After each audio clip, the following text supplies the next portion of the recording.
Samyutta Nikaya, SN. Translated by Bhikkhu Bodhi. Suttacentral.net and suttaz.com. 017, SN.4.21-SN.4.25. Linked Discourses 4. 3 Mara SN.4.21 Sambahula Sutta, a number thus have I heard. On one occasion the Blessed One was dwelling among the Sakyans at Silavati. Now on that occasion a number of Bhikkhus were dwelling not far from the Blessed One, diligent, ardent, and resolute. Then Mara the Evil One manifested himself in the form of a Brahmin, with a large matted topknot, clad in an antelope hide, old, crooked like a roof bracket, wheezing, holding a staff of Yudambara wood. He approached those Bhikkhus and said to them, "You, sirs, have gone forth while young, lads with black hair, endowed with the blessing of youth, in the prime of life, without having dallied with sensual pleasures. Enjoy human sensual pleasures, sirs, do not abandon what is directly visible in order to pursue what takes time. We have not abandoned what is directly visible, Brahman, in order to pursue what takes time. We have abandoned what takes time in order to pursue what is directly visible. For the Blessed One, Brahman, has stated that sensual pleasures are time-consuming, full of suffering, full of despair, and the danger in them is still greater, while this Dhamma is directly visible, immediate, inviting one to come and see, applicable, to be personally experienced by the wise." When this was said, Mara the Evil One shook his head, lolled his tongue, knit his brow into 3 furrows, and departed leaning on his staff. Then those Bhikkhus approached the Blessed One, paid homage to him, sat down to one side, and reported everything in full. The Blessed One said that was not a Brahmin, Bhikkhus. That was Mara the Evil One, who had come in order to confound you. Then the Blessed One, having understood the meaning of this, on that occasion recited this verse. How could a person incline to sensual pleasures who has seen the source whence suffering springs? Having known acquisition as a tie in the world, a person should train for its removal. Mara approaches some young monks as an old Brahmin, and tries to tempt them with talk of the pleasures of youth. SN.4.22 Samadhi Sutta, Samadhi. On one occasion the Blessed One was dwelling among the Sakyans at Silavati. Now on that occasion the Venerable Samadhi was dwelling not far from the Blessed One, diligent, ardent, and resolute. Then, while the Venerable Samadhi was alone in seclusion, a reflection arose in his mind thus: "It is indeed a gain for me, it is well gained by me, that my teacher is the Arahant, the perfectly enlightened one. It is indeed a gain for me, it is well gained by me, that I have gone forth in this well-expounded Dhamma and discipline. It is indeed a gain for me, it is well gained by me, that my companions in the holy life are virtuous, of good character." Then Mara the Evil One, having known with his own mind the reflection in the mind of the Venerable Samadhi, approached him and, not far from him, made a loud noise, frightful and terrifying, as though the earth were splitting open. Then the Venerable Samadhi approached the Blessed One, paid homage to him, sat down to one side, and reported what had happened. The Blessed One said that was not the earth splitting open, Samadhi. That was Mara the Evil One, who had come in order to confound you. Go back, Samadhi, and dwell diligent, ardent, and resolute. Yes, Venerable Sir, the Venerable Samadhi replied. Then he rose from his seat, paid homage to the Blessed One, and departed, keeping him on the right. A second time, while the Venerable Samadhi was alone in seclusion, a reflection arose in his mind. And a second time Mara the Evil One made a loud noise, frightful and terrifying, as though the earth were splitting open. Then the Venerable Samadhi, having understood, this is Mara the Evil One, addressed him in verse. I have gone forth out of faith from the home to the homeless life. My mindfulness and wisdom are mature, and my mind well concentrated. Conjure up whatever forms you wish, but you will never make me tremble. Then Mara the Evil One, realizing the Bhikkhu Samiti knows me, sad and disappointed, disappeared right there. Mara repeatedly pesters the monk Samiti when he is on retreat. The Buddha encourages him, until eventually Samiti is able to recognize Mara for himself. SN.4.23 Godhika Sutta, Godhika. Thus have I heard. On one occasion the Blessed One was dwelling at Rajagaha in the bamboo grove, the squirrel sanctuary. Now on that occasion the venerable Godhika was dwelling on the black rock on the Isigili slope. Then, while the venerable Godhika was dwelling diligent, ardent and resolute, he reached temporary liberation of mind, but he fell away from that temporary liberation of mind. A second time, while the venerable Godhika was dwelling diligent, ardent and resolute, he reached temporary liberation of mind, but he fell away from that temporary liberation of mind. A third time. A fourth time. A fifth time. A sixth time, while the venerable Godhika was dwelling diligent, ardent and resolute, he reached temporary liberation of mind, but he fell away from that temporary liberation of mind. A seventh time, while the venerable Godhika was dwelling diligent, ardent and resolute, he reached temporary liberation of mind. Then it occurred to the venerable Godhika, 6 times already I have fallen away from temporary liberation of mind. Let me use the knife.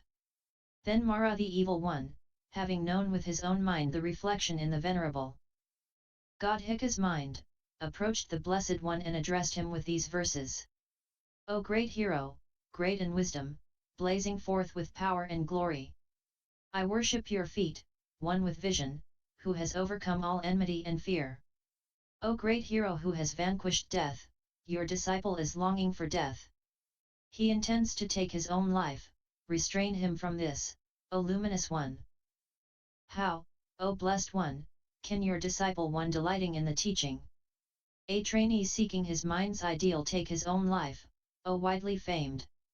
Now on that occasion the venerable Godhika had just used the knife. Then the Blessed One, having understood, this is Mara the evil one, addressed him in verse. Such indeed is how the steadfast act, they are not attached to life. Having drawn out craving with its root, Godhika has attained final nibbana. Then the Blessed One addressed the Bhikkhus thus, Come, Bhikkhus, let us go to the black rock on the Isigili slope, where the clansman Godhika has used the knife. Yes, venerable sir, those Bhikkhus replied. Then the Blessed One, together with a number of Bhikkhus, went to the black rock on the Isigili slope. The Blessed One saw in the distance the venerable Godhika lying on the bed with his shoulder turned. Now on that occasion a cloud of smoke, a swirl of darkness, was moving to the east, then to the west, to the north, to the south, upwards, downwards, and to the intermediate quarters. The Blessed One then addressed the Bhikkhus thus, Do you see, Bhikkhus, that cloud of smoke, that swirl of darkness, moving to the east, then to the west, to the north, to the south, upwards, downwards, and to the intermediate quarters? Yes, venerable sir. That, Bhikkhus, is Mara the evil one searching for the consciousness of the clansman Godhika, wondering, where now has the consciousness of the clansman Godhika been established? However, Bhikkhus, with consciousness unstablished, the clansman Godhika has attained final nibbana. Then Mara the evil one, taking a lute of yellow vilva wood, approached the Blessed One and addressed him in verse, above, below, and across, in the 4 quarters and in between. I have been searching but do not find where Godhika has gone. The Blessed One. That steadfast man was resolute, a meditator always rejoicing in meditation, applying himself day and night without attachment even to life. Having conquered the army of death, not returning to renewed existence. Having drawn out craving with its root, Godhika has attained final nibbana. So much was he stricken with sorrow that his lute dropped from his armpit. Thereupon that disappointed spirit disappeared right on the spot. Venerable Godhika finds himself repeatedly falling away from his meditation attainments due to severe illness. Eventually he considers suicide, and Mara tries to get the Buddha to deter him. But the Buddha says Godhika has already attained awakening and has died blamelessly. SN.4.24 Sattvasanubandha Sutta, 7 years of pursuit. Thus have I heard. On one occasion the Blessed One was dwelling at Uravela on the bank of the river Nirajara at the foot of the goatherd's banyan tree. Now on that occasion Mara the Evil One had been following the Blessed One for 7 years, seeking to gain access to him but without success. Then Mara the Evil One approached the Blessed One and addressed him in verse. Is it because you are sunk in sorrow that you meditate in the woods? Because you've lost wealth or pine for it, or committed some crime in the village? Why don't you make friends with people? Why don't you form any intimate ties? The Blessed One. Having dug up entirely the root of sorrow, guiltless, I meditate free from sorrow. Having cut off all greedy urge for existence, I meditate taintless, O kinsman of the negligent. Mara. That of which they say it's mine, and those who speak in terms of mine. If your mind exists among these, you won't escape me, ascetic. The Blessed One. That which they speak of is not mine, I'm not one of those who speak of mine. You should know thus, Zero Evil One, even my path you will not see. Mara. If you have discovered the path, the secure way leading to the deathless, be off and walk that path alone, what's the point of instructing others? The Blessed One. Those people going to the far shore ask what lies beyond death's realm. When asked, I explain to them the truth without acquisitions. Mara. Suppose, venerable sir, not far from a village or a town there was a lotus pond in which a crab was living. Then a group of boys and girls would leave the village or town and go to the pond. They would pull the crab out from the water and set it down on high ground. Then, whenever that crab would extend one of its claws, those boys and girls would cut it off, break it, and smash it to bits with sticks and stones. Thus, when all its claws have been cut off, broken, and smashed to bits, that crab would be unable to return to that pond. So too, venerable sir, all those distortions, maneuvers, and contortions of mine have been cut off, broken, and smashed to bits by the Blessed One. Now, venerable sir, I am unable to approach the Blessed One again seeking to gain access to him. Then Mara the Evil One, in the presence of the Blessed One, recited these verses of disappointment. There was a crow that walked around a stone that looked like a lump of fat. Let's find something tender here, he thought, perhaps there's something nice and tasty. But because he found nothing tasty there, the crow departed from that spot. Just like the crow that attacked the stone, we leave Gautama disappointed. Mara has tried to distract the Buddha for 7 years without success. He laments his failure with the similes of a crab whose limbs are smashed by a group of children, and a crow who tried to eat a stone. SN.4.25 Maradaitu Sutta, Mara's daughters. Then Mara the Evil One, having spoken these verses of disappointment in the presence of the Blessed One, went away from that spot and sat down cross-legged on the ground not far from the Blessed One, silent, dismayed, with his shoulders drooping, downcast, brooding, unable to speak, scratching the ground with a stick. Then Mara's daughters Tanha, Arati, and Raga approached Mara the Evil One and addressed him in verse. Why are you despondent, father? Who's the man for whom you grieve? We'll catch him with the snare of lust as they catch the forest elephant. We'll bind him tightly and bring him back, and he'll be under your control. Mara. The arahant, the fortunate one in the world, is not easily drawn by means of lust. He has gone beyond Mara's realm, therefore I sorrow so bitterly. Then Mara's daughters Tanha, Arati, and Raga approached the Blessed One and said to him, We serve at your feet, ascetic. But the Blessed One paid no attention, as he was liberated in the unsurpassed extinction of acquisitions. Then Mara's daughters Tanha, Arati, and Raga went off to the side and took counsel. Men's tastes are diverse. Suppose we each manifest ourselves in the form of 100 maidens. Then Mara's 3 daughters, each manifesting herself in the form of 100 maidens, approached the Blessed One and said to him, "We serve at your feet, ascetic." But the Blessed One paid no attention, as he was liberated in the unsurpassed extinction of acquisitions. Then Mara's daughters went off to the side and again took counsel. Men's tastes are diverse. Suppose we each manifest ourselves in the form of 100 women who have never given birth. Then Mara's 3 daughters, each manifesting herself in the form of 100 women who have never given birth. In the form of 100 women who have given birth once, in the form of 100 women who have given birth twice, in the form of 100 women of middle age, in the form of 100 old women, approached the Blessed One and said to him, "We serve at your feet, ascetic." But the Blessed One paid no attention, as he was liberated in the unsurpassed extinction of acquisitions. Then Mara's daughters Tanha, Aratal, and Raga went off to the side and said, "What our father told us is true, the Arahant, the fortunate one in the world. Therefore I sorrow so bitterly.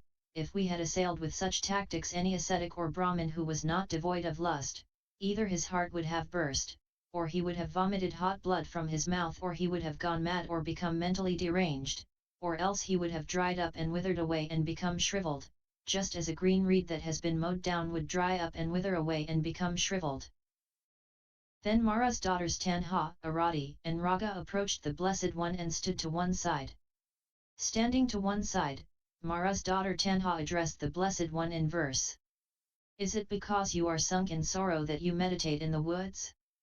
Because you have lost wealth or pine for it, or committed some crime in the village?